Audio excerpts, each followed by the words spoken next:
শুধুমাত্র আমার ভেতরে যে রাগ, সেই রাগটা প্রকাশ করছি।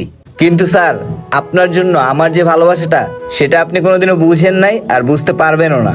সবই উপরওয়ালার খেলা। আল্লাহ পাক চাইলে ধনীরে ফকির করতে পারে, ফকিরকে ধনী করতে পারে।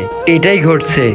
স্যার, আমি আপনাকে টাকাটা দিতাম, আর এটা আমি প্রথমেই দিতাম। স্যার আপনাকে অসংখ্য ধন্যবাদ স্যার। স্যার আমার এই লোনটার মধ্যে আমার অ্যাকাউন্ট সহ আমার সমস্ত ডিটেলস আছে। স্যার আপনি একটু দেখা আমার একটু হেল্প করেন স্যার, আগের সবকিছু ভুলে যান। আচ্ছা ঠিক আছে, আমি আপনার অ্যাকাউন্টে সময় মতো টাকাটা পাঠিয়ে দিব নে। আপনি এখন চলে যান। Thank you so much sir, তাহলে আসি স্যার। আসসালামু আলাইকুম স্যার। ঠিক আছে, আপনি যান। ওয়ালাইকুম আসসালাম। কোনো মানুষকেই ছোটভাবে দেখা ঠিক না, কারণ আল্লাহ কখন কাকে কোথায় নিয়ে যায় একমাত্র আল্লাহ তাআলা ছাড়া কেউই জানে না। আমাদের ভিডিও যদি আপনাদের ভালো লাগে তাহলে একটি লাইক, কমেন্ট ও বেশি বেশি করে শেয়ার করে দিবেন।